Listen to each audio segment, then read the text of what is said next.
বিকেলে চালু হচ্ছে ইন্টারনেট সেবা। ব্রডব্যান্ড ইন্টারনেট সেবা চালু হলেও এখনো বন্ধ রয়েছে মোবাইল ইন্টারনেট।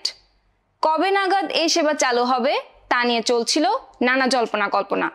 অবশেষে মোবাইল ইন্টারনেট চালু নিয়ে জানা গেল নতুন তথ্য। নিউজ ডেস্কে থাকছে বিস্তারিত। কোটা সংস্কার আন্দোলন ঘিরে সৃষ্ট পরিস্থিতির কারণে টানা 10 দিন বন্ধ থাকার পর সচল করা হচ্ছে মোবাইল ইন্টারনেট সেবা। সিদ্ধান্ত অনুযায়ী আজ বিকাল 3টা থেকে সারা দেশে এ সেবা চালু করা হবে।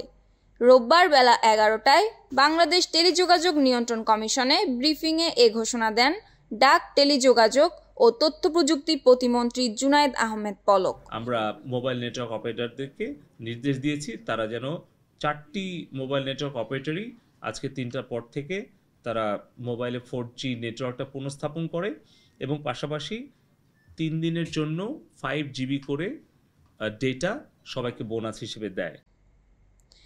এ সময় বিটিআরসি চেয়ারম্যান প্রকৌশলী মহিউদ্দিন আহমেদ, মোবাইল অপারেটররা ছাড়াও বিকাশ, নগদ, রকেট ও উপায় প্রতিনিধিরা বৈঠকে উপস্থিত ছিলেন। এদিকে টানা 5 দিন বন্ধ থাকার পর 23 জুলাই রাতে ব্রডব্যান্ড ইন্টারনেট সেবা চালু হয়।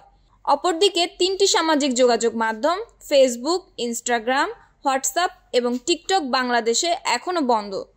কবে নাগাদ এসব প্ল্যাটফর্ম চালু করা হবে তা এখনো জানায়নি বিটিআরসি। অনেক ব্যবহারকারী ভিপিএন এর মাধ্যমে এসব প্ল্যাটফর্মে সক্রিয় রয়েছেন।